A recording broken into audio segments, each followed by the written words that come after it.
दोस्तों नमस्कार, स्वागत है आपको इस चैनल में।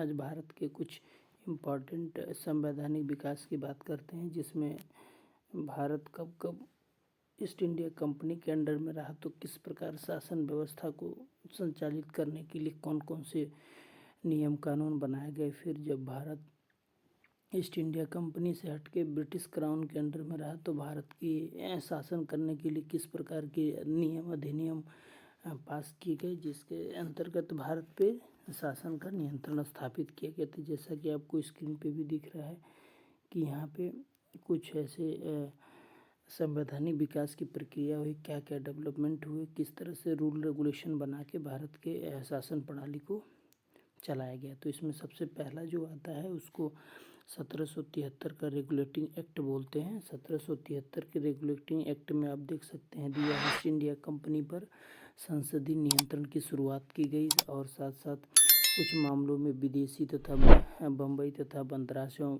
का प्रेसिडेंसी को बंगाल के प्रेसिडेंसी के अधीन कर दिया गया। फिर बंगाल के गवर्नर को गवर्नर जनरल बना दिया गया, और गवर्नर जनरल की परिषद की स्थापना के साथ ही फोर्ट विलियम्स में सुप्रीम कोर्ट की स्थापना की गई। तो ये 1773 के रेगुलेटिंग एक्ट में ही ये प्रावधान किया गया। फिर बात करते हैं अगला जो एक्ट आया उसको पिट्स इंडिया एक्ट कहा गया, जो 1784 में आया। और 1784 के पिट्स एक्ट में क्या क्या प्रावधान रहे, तो इसमें कंपनी की सरकार पर ब्रिटिश संसद का नियंत्रण बढ़ गया। भारत में शासन प्रशासन गवर्नर जनरल की तथा उनके 4 के स्थान पर 3 सदस्यों वाली परिषद के हाथों में दे दिया गया। भारत में कंपनी को अधिकृत प्रदेशों में पहली बार ब्रिटिश अधिकृत भारतीय प्रदेश का नाम दिया गया। साथ ही बम्बई तथा मद्रास में गवर्नरों की सहायता के लिए 3 सदस्यीय काउंसिल बना दिए गए। तो ये ब्रिटिश इंडिया एक्ट में प्रावधान किया गया। फिर बात करते हैं 1813 का चार्टर एक्ट। 1813 का चार्टर एक्ट में क्या क्या प्रोविज़न रहा, तो इसमें आप देख सकते हैं कि कंपनी को भारत के साथ व्यापार का एकाधिकार छीन लिया गया, अर्थात व्यापार उनको बंद कर दिया गया। और भारतीय व्यापार सभी व्यापारियों के लिए खोल दिया गया, अर्थात सभी के लिए खोल दिया गया। और फिर अगला जो इसमें इम्पोर्टेंट चीज़ आई कि उसमें ईसाई मिशनरियों को भारत में जाकर प्रचार प्रसार करने की आज्ञा प्रदान की गई। तो इस तरह से ये 1813 का चार्टर एक्ट रहा। फिर अगला जो है वो 1833 का चार्टर एक्ट रहा। उसमें बंगाल का गवर्नर जनरल पूरे भारत का गवर्नर जनरल बना दिया गया, अर्थात जो बंगाल के गवर्नर जनरल थे वो पूरे भारत के गवर्नर जनरल बोले जाने लगे।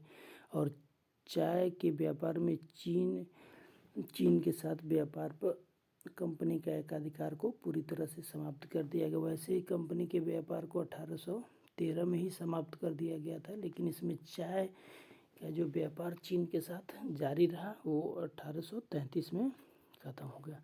फिर बात करते हैं कंपनी के ऋणों की जिम्मेदारी भारत सरकार अपने ऊपर ले ली, और कंपनी के किसी भी पद पर नियुक्ति के लिए सभी भारतीयों के लिए समानता का आधार पर व्यवहार करने की बात कर गई।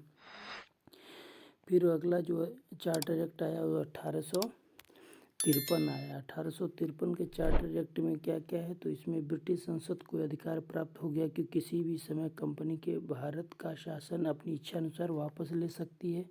भारतीयों के लिए सिविल सेवा सर्विस खोल दी गई, और पहली बार व्यवस्थापकों में अधिकार दिया कि अपने अनुरूप नियम का निर्माण कर सकती है। तो ये 53 रहा। फिर 1858 की अधिनियम की बात की जाए तो भारत का शासन कंपनी के हाथों से ब्रिटिश ताज के अंडर में आ गया, अर्थात ब्रिटिश क्राउन के अंडर में शासन करने की व्यवस्था आ गई। और गवर्नर जनरल को वायसराय की उपाधि दी है, अर्थात तो अब वो गवर्नर जनरल वायसराय के नाम से जाने लगे। भारत सचिव तथा भारत परिषद की स्थापना की गई। बोर्ड ऑफ कंट्रोल तथा कोर्ट ऑफ डायरेक्टर को समाप्त कर दिया गया। फिर अगला जो अधिनियम आया 1861 का भारतीय परिषद अधिनियम आया, जिसमें क्या प्रावधान रहे, तो इसके प्रावधान रहे कि केंद्र और प्रेसिडेंसी प्रांतों में विधान परिषदों की स्थापना की गई। काउंसिल में गैर सरकारी सदस्यों की नियुक्ति की गई। अगला जो फिर अधिनियम आया जिसको 1892 का भारतीय परिषद अधिनियम बोला गया। इसमें केंद्रीय और प्रांतीय परिषदों का आकार क्षेत्र को बढ़ा दिया गया। इसमें सदस्यों को एक निश्चित दिशाओं के अंतर्गत बजट पर विचार विमर्श करने का अधिकार दिया गया और परिषद के सदस्यों को प्रश्न पूछने का भी अधिकार दिया गया। ये इम्पोर्टेंट है। फिर अगला जो अधिनियम आया जिसको बोला गया 1909 का भारतीय परिषद अधिनियम, जिसको मोर्ले मिंटो सुधार के नाम से भी जानते हैं। इसमें क्या क्या प्रावधान किए गए, तो इसमें आप देख सकते हैं कि जो भारतीय परिषद तथा गवर्नर जनरल की कार्य प्रणाली में भारतीयों की नियुक्ति का पहली बार प्रावधान किया गया और परिषदों में पहली बार विधान परिषद की संज्ञा दी गई। दूसरा, इसमें मुसलमानों को पृथक सांप्रदायिक मताधिकार दिया गया, अर्थात यहाँ पे मुसलमानों के लिए एक सांप्रदायिक आधार पर उनको मत का व्यवस्था की गई। और इसमें धार्मिक कह सकते हैं कि धार्मिक आधार पे यहाँ से अंग्रेजों ने ऐसी व्यवस्था बनाई कि धर्म के आधार पर बांट के भारत में आसानी से शासन किया जाए, ये कह सकते हैं। परिषदों में गैर सरकारी प्रस्तावों को लाने की प्रक्रिया शुरू हुई, तो ये उसके इम्पोर्टेंट फैक्टर है। अगला आता है जो 1919 का भारत सरकार अधिनियम, जिसको मॉन्टेग्यू चैमफोर्ड सुधार भी बोलते हैं। इसमें प्रांतों में द्वैत शासन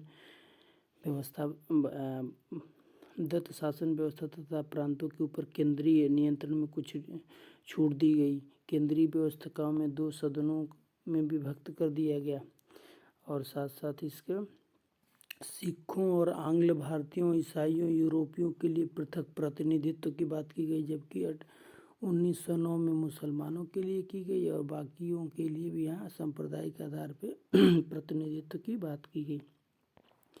फिर आता है 1835 का भारत सरकार अधिनियम, जिसमें भारतीय संघ की स्थापना की गई और भारतीय संघ के प्रांतों में स्वशासन की व्यवस्था दी गई। इसमें शासन के संपूर्ण विषयों 3 भाग बनाए गए। एक को बोला गया संघीय, दूसरा प्रांतीय और तीसरा समीपवर्तियों में बांट दिया गया और संघ में द्वैत शासन की व्यवस्था की गई। संघीय न्यायालय तथा केंद्रीय बैंक जो RBI बोलते हैं वो 1835 के ही अधिनियम से है। संघीय न्यायालय की व्यवस्था की गई, सुप्रीम कोर्ट की भी की गई। और फिर अगला जो अधिनियम आया जिसको बोला गया 1947 का भारतीय स्वतंत्रता अधिनियम, इसमें ये प्रावधान क्या क्या रहे, तो इसमें आप देख सकते हैं, स्क्रीन पे आपको दिख रहा है कि पहला तो ब्रिटिश संसद की उत्तरदायित्व और संप्रभुता समाप्त कर दी गई। अब भारत का शासन भारत के लोगों के हाथों में सौंपने की बात की गई। डोमिनियन व्यवस्थाओं में संप्रभुता संपन्न बन गई और गवर्नर जनरल और प्रांतीय गवर्नर संवैधानिक प्रमुख बने रहे। फिर इसमें ब्रिटिश सम्राट की देशी राज्यों की सर्वोच्च सत्ता समाप्त की गई, कोई सम्राट नहीं भारत में। और 15 अगस्त 1947 को भारत को 2 हिस्सों में बांट दिया गया। एक को बोला गया पाकिस्तान और दूसरे को बोला गया भारत नाम के ये 2 स्वतंत्र राज्यों का निर्माण किया गया। तो इस तरह से भारत में संवैधानिक विकास किए गए। इस तरह से आशा करते हैं कि आपकी परीक्षा में ज़रूर हेल्पफुल रहेगा। धन्यवाद दोस्तों।